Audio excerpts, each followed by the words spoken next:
ګوشته چې د ننګرهار یوه لرې پرته سرحدي ولسوالي ده او له ګاونډي پاکستان سره اوږده پوله لري.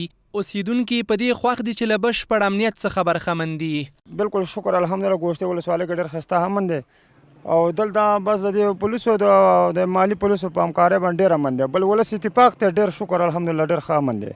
دوی وایي چې د ترهګرو پر ضد ولسي تړونونه د ولسونو یووالی او له دولت سره همغږي او ملاتړ هغه څه دي چې د دې ولسوالۍ د اوسیدونکو امنیت یې تضمین کړی او دې ته اجازه نه ده ورکړې چې څوک یې ژوند له ګواښ سره مخ کړي. د دې لازمنګ اتفاق اتحاد الحمدلله په علماو کې اتفاق دی، په مشرانو کې اتفاقي نشته دی، په ځوانانو کې الحمدلله اتفاقي نشته دی. بس یو موټی چې هغه وشو ټول پسې ځو ون تاسو راشئ وایي ګورئ په تاریخ کې چې چېرته کار پیښ شوی دی غونډ ولس پسې وتی دی هغه امنیت یې پام دی وکړي. ګوشتي خلکو یو قام دی، مومن قام دی، غونډ په یو تړه ماني، یو خبره کوي د ولس او د حکومت به یو خبره وي.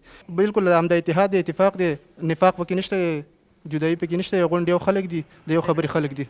د ګوشتي ولسوالۍ چارواکي هم د ولس له ملاتړ او همغږۍ څخه خوښي څرګندوي او وایي که دوی همدا ډول ملاتړ ته دوام ورکړي نو ولس به یې له تلپاتې سولې څخه برخمن شي.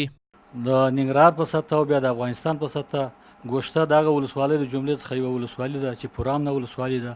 خلک یې په سوله کې او په ارامۍ کې ژوند تېروي. دا چې د ګوشتې ولسوالۍ امنیت 100% کې ښه دی.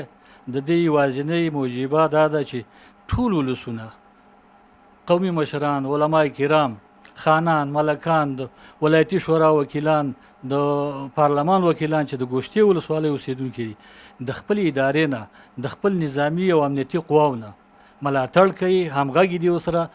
که څه هم افغان چارواکي ادعا کوي چې په هیواد کې د ناامنۍ ستر لامل ګاونډي هیوادونه دي، خو د ګوشتې ولسوالي سره له دې چې له ګاونډي پاکستان سره 48 کیلومتره پوله لري بیا هم د ولسونو د یووالي او له دولت څخه د ملاتړ په سبب د نورو ولسوالیو په پرتله له ډاډمن امنیت څخه برخمنه ده.